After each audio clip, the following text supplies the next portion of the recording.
Okay, we got some curveballs here. And everybody ever been thrown a curveball? Yeah, and I hit it. What happens whenever you think you know what you're doing in something, you know, you're thinking, well, this should be really a simple job. Have you ever started a job that seemed like a simple job to begin with and it turned into a monster and it tried to eat you? Something that you just knew was not gonna be that hard? That's what I'm talking about here. Okay, so what we have here is, I like to compare that. That's the Yeah. only 12 I had. Is it a 1.0? No, it's 1.7. I didn't know. I No, started to need call you. I need a 1.0. 1.0 is something like Okay, I'll run by all that. This is Ace. perfect though. That's good? Okay. That is the 1/4 inch close nipple, that's good. Okay, anyway, this right here, who knows what a succedaneum is? This is a vocabulary class for just a minute here today. Some kind of sedan. No, a succedaneum is a substitute. I don't know, I mean, you could just say substitute, but succedaneum, when you see that word, that means it's a substitute. Right? Sounds like a flower, doesn't it? Anyway, the Tempo was replaced by the Contour. They stopped making the Tempo in '94, this one came out in '95. All right, so I was introduced to it in late 1983 when they were brand new. Now, there was a head gasket recall program that whenever these old cars right here were out, I was working at the Lincoln dealership over there in Dothan, and I had these a lot. They hired me because the older mechanics were there, didn't like fooling with transmissions. They didn't like fooling with front wheel drive anything, because front wheel drive stuff was brand new back then. And we were doing electronics and stuff like that too. So while I was working there, this engine right here, these engines developed a nasty oil leak when the car was a brand new platform, right off the truck. Down the front of the engine block, you'd see it seeping oil. It wasn't a squirting oil leak, it was just a greasy oil leak. And it was right there where you could see it. And they said, we don't need a brand new car that we've just built having this kind of a problem. This is what the cylinder head looked like. That looks like 1/2 of a V8, doesn't it?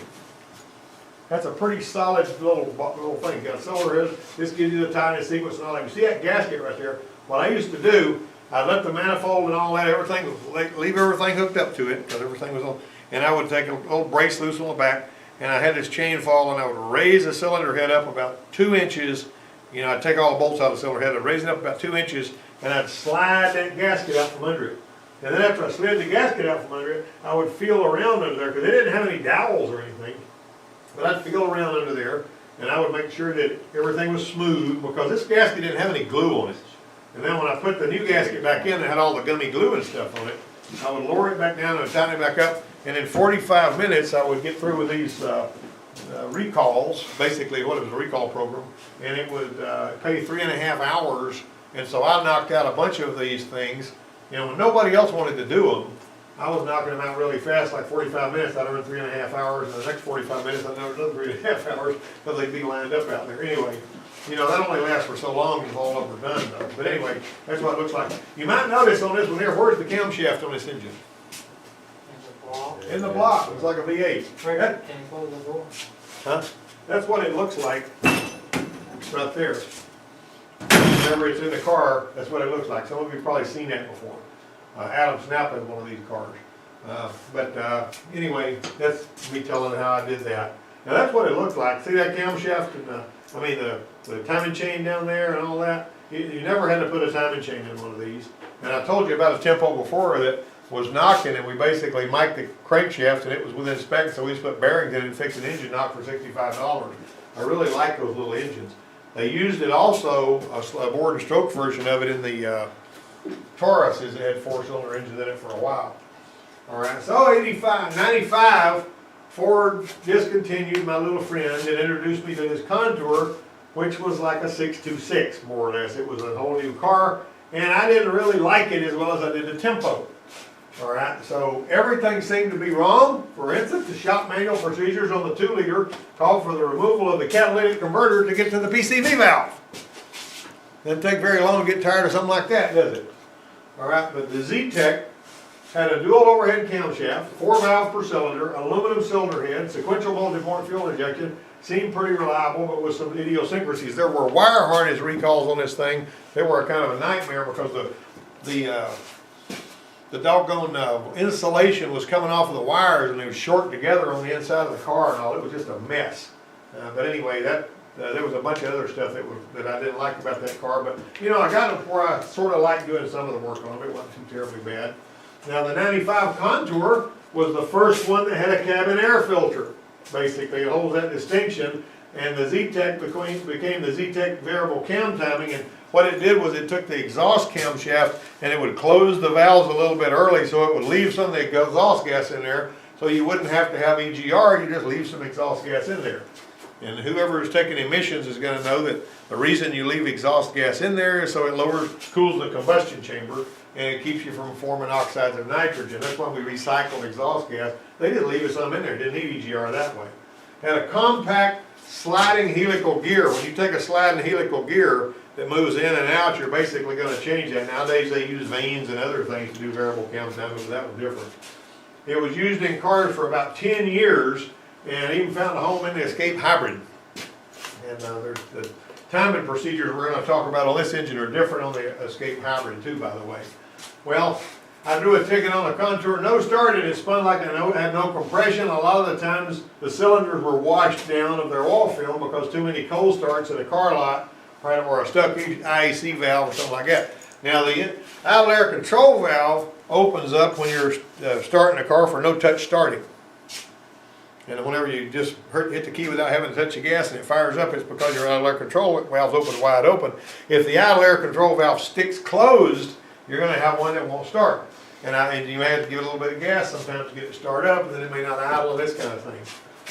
But that engine in its stock form doesn't typically bend valves when the belt breaks either. So if I heard one that's spinning like it didn't have any compression, and you know, I have checked them and to see if they were in time, and shoot a little oil down in each cylinder and fire it up, and you know, you find out that it wasn't as bad of a problem as you thought.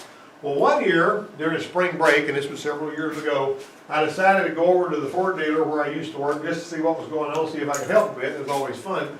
So Ryan is the guy that I've helped train before I left over there, pulled a ticket on a 95 Contour that had come to us from a little dealer in Florida. Somebody had slapped a, a salvage yard motor in it, but they couldn't get it started. Okay, so they dragged it to the dealer, which is where we work, and the timing belt was replaced, but it still wouldn't fire up. Now this gets more interesting. All right, so the compression sounded decent, and it would attempt to start, but it would backfire out the throttle body while it was spinning over.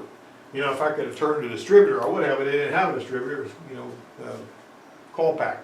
So turning the wheels to the right and removing the splash shield, I connected a timing light to the #1 plug wire and watched the timing flash while I had to see the timing mark with with a light by turning the wheel. He spun the engine. The spark was happening about 30 degrees late, which is pretty bad. You know, I mean, if it's happening 30 degrees late, is the car gonna start? No, it's got to be happening early, right? So, all right, so that confused some of the engine guys that claimed the cam gears had to be out of time. But I said, no, that don't wash. Why? Because the crank gets its signal from the flywheel. And it doesn't care where the camshafts are. Now on one that the camshaft drives the distributor, yeah, you could have some issues there. But on this one, that's not possible. So something else was wrong, right?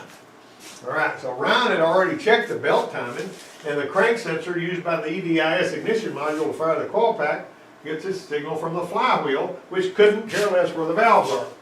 All right, note this crank sensor right here, trigger wheel, is at the flywheel. See, the flywheel's back here. All right, and there's where it's mounted, way down there. All right, the crank position sensor gives base time and engine speed information to the module, and there's your module right there. Now this module only lasted a very brief period of time, like 2 or 3 years at EDIS. Well, it came out first in 1990 on the Ford Explorers, and it only stayed around for about 5 years tops, and it wound up being replaced by the engine controller began to fire the coils, and they did away with this EDIS. But the engine controller had to interface with this, and it sent something called a spark angle word. It would request the spark angle word by this, and this would make the final decision on what to do with the timing and all that. But that's basically how it was wired up, and that's how this thing was. This is the teeth on the flywheel, and you notice we got one missing here. This is like a 36-1 missing tooth. It's basically what it is. Now you see you got a hole there, and you got these other holes. Is it possible somebody could have put that flywheel on there a little bit wrong? See what I mean? So this hole, instead of being right there, would have been right over here, and would have given us that 30-degree offset, right, maybe? So anyway, what we told them is they needed to go to the line mechanic so they could pull it out and they could check that. I never saw what the end of that story was, but that's where that went. So Donnie and me walked out to the service lot where another 95 contour had come in on the hook. When he spun it over, some of the cylinders had more compression than some others, and that's just pretty much a dead giveaway that you got some kind of a timing issue on that.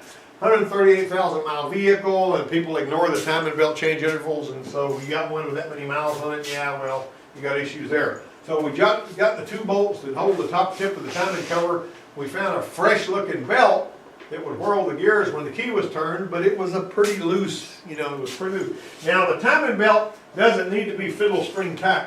What happens if you got the timing belt too tight? Anybody know? Cut it. Huh? Yeah, cut it, wear it out, too quick. Well, what else happens? What do you know immediately as soon as you start it up? What do you hear? Is it noisy? It gets noisy. It makes a funky noise whenever you tighten it up too much. Really important to have that distinction. Well, to pull the valve cover to access the camshafts, and this is what that looked like right there. We brought the engine around to the place where the slots in the driver's side end of the camshaft should have been lined up.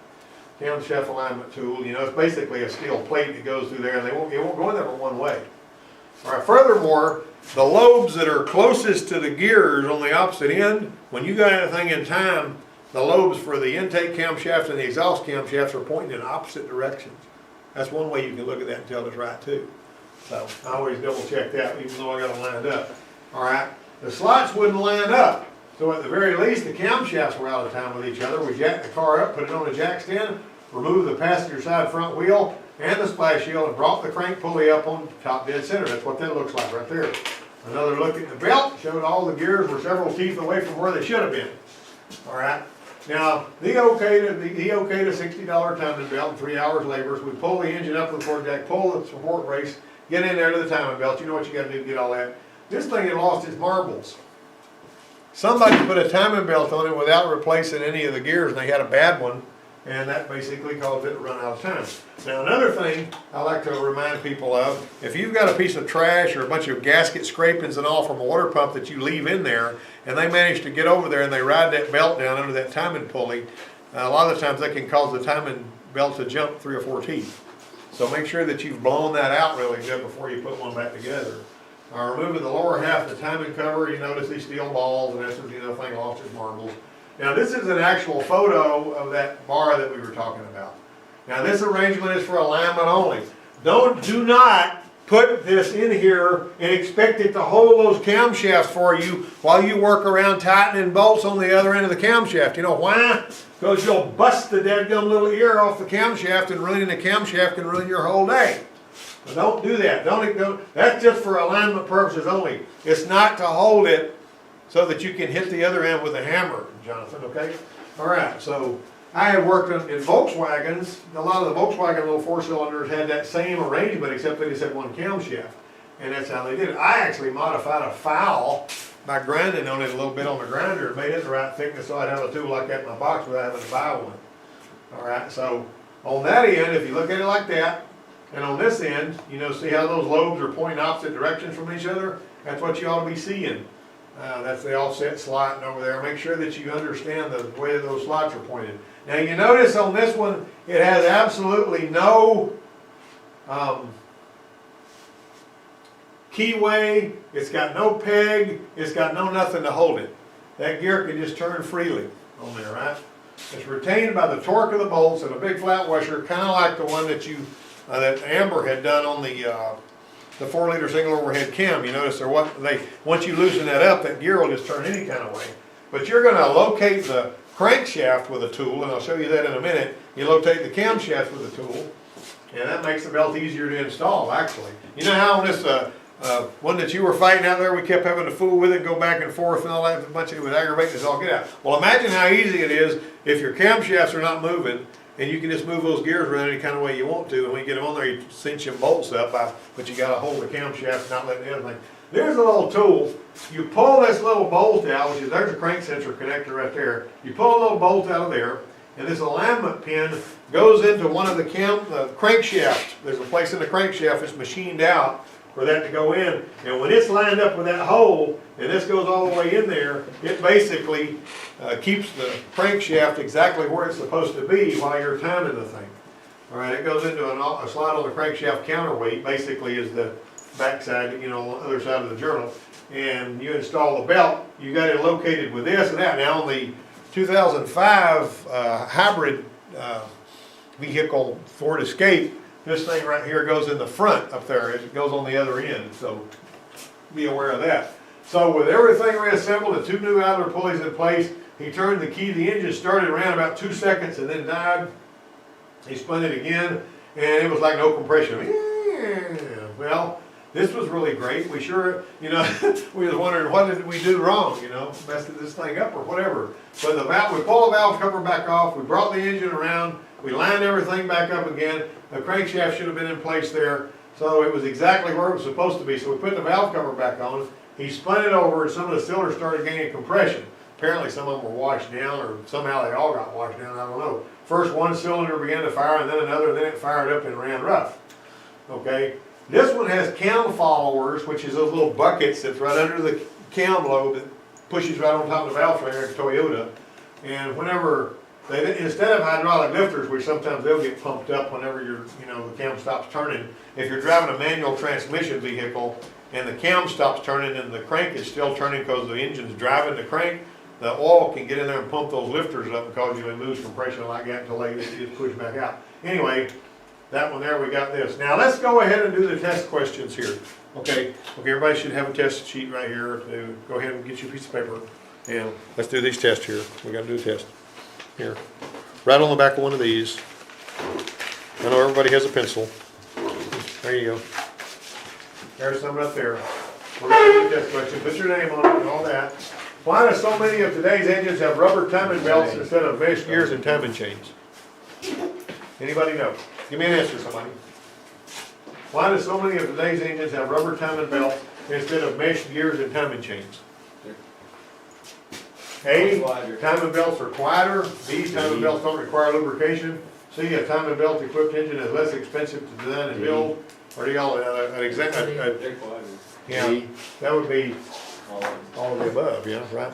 You might, except the GDI that we looked at the other day on the video, the gasoline direct injection. You got a pen In my car. in your car? All right.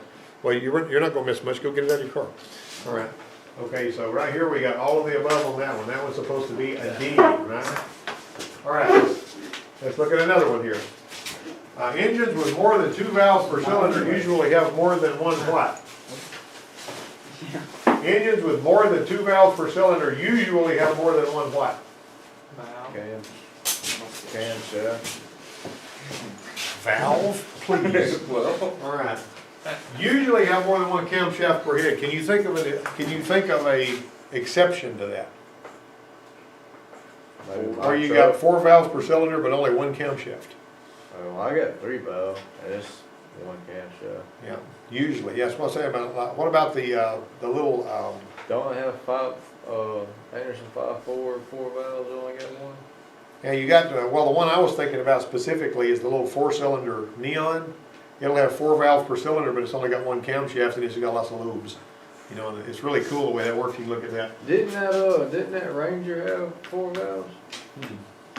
No, it had 2 spark plugs on each cylinder, but they didn't have 4 valves. All right. Okay, they got more than 1 camshaft per head. If a timing belt on an engine with distributorless ignition breaks, the first thing that will be lost is what? Oh, the time. If the timing belt on an engine with distributorless ignition breaks, the first thing that will be lost is what? B, I say B and C. I would say B and C because you're not gonna lose ignition spark. Why? Because the crankshaft is where the ignition sensor is, right? Distributorless ignition. How many degrees does the crankshaft turn in an inline 4-cylinder engine between cylinder firing events? 100. How do you get that number? Got it now. Huh? 220. How many degrees? How many degrees between firing events of crankshaft resolution on a 4-cylinder? 180. 180 because it's 4 into I 720. said 180, but you don't divide it by 4. Yeah. No, you 720 divided by 4, you know, is 180, right? Okay. So, All right. Technician A is working on a V6 engine with a distributorless ignition. Technician B says that if a particular spark plug cable is removed or comes off, the companion cylinder that shares the coil pack with the loose cable will not fire. Technician A says the companion cylinder, Technician A is the second one talking this time. Technician A says the companion cylinder can still fire and the only misfiring cylinder will, haha, very funny, will probably be the one with a loose cable. Since it's sort of going all the way around, you might think if you pull it out, both of them will quit firing, but it won't. It'll still pop the one that's hooked up, even though it's in a loop like that. And we had a discussion with that at a factory school one time. The guy says, well, this doesn't even make sense, I said, well, maybe not, but that spark's gonna find somewhere to go, like water, it's gonna go somewhere. Technician B says contour is variable. Go Hey, back. can we go back so we can get an inch? Sorry about that. That was technician B, but Yeah, A's working on a V6, right? B says if a spark plug's removed or comes off, the companion cylinder that shares a coil pack won't fire. That's not true. Technician A is right, so that's gonna be a technician A. Right. Technician B says contour is variable. Cam timing is a feature that enables the PCM to retard intake valve timing. Wait. Why do we have two technician Bs? Probably because I put two technician Bs there. Just assume this is technician A. Pretend that first one is a B. So either way, we get this. You were pretty quick to catch that really fast. Okay, technician B says contour is variable. Cam timing enables the PCM to advance exhaust valve timing. both. Why would we advance it? Why would we advance it instead of retarding it? So we don't wanna retard it. We don't wanna close the exhaust valves It's late. definitely technician B. And we wanna close, very funny. We wanna close it early. Well, let's say first technician B and second technician B, how about that? Okay, but we basically wanna close the exhaust valves early to leave some of that exhaust in there like I was talking about earlier. So technician B is the one that you're gonna take out. This guy right here trying to change his name. I saw on Hee Haw one time, this guy says, I wanna change my name. And, little Grandpa Jones or anything, what is your name? He says, my name is Joe Hogwaller. He said, well, I sincerely see why you wanna change it. What do you wanna change it to? He goes, Herman Hogwaller. So, all right. So, if intake valve timing on a given engine is suddenly retarded, that engine will do what? If intake valve timing on a given engine is suddenly retarded, like if it has jumped a couple of teeth on the intake camshaft, right? What happens? Obviously gonna lose power. It won't ping, it's not gonna gain power, none of the above. All right? If an engine with an automatic transmission is placed in drive with the brakes locked and the engine is accelerated to wide open throttle, what information might be gleaned from watching the stall speed on a tachometer? Whether the engine is producing enough power, the condition of the one-way clutch in the torque converter, the boiling point of the engine oil, Wait, either A or B? either A or B, yep. From your transmission class, you remember, that's a stall speed test, basically, but it's kind of like a dynamometer. If the engine's underpowered, and that can cause your stall speed to be low. It doesn't always mean you've got a bad torque converter. If your stall speed's low, it can mean your engine's underpowered, right? All right, technician A says the crank sensor on a contour reads off a 36 minus 1 tooth trigger wheel on the harmonic balancer. Technician B says that on a 2-liter 98 up contour, the ignition time and intake valve time change the same rate during highway driving maneuvers. Who's correct about that?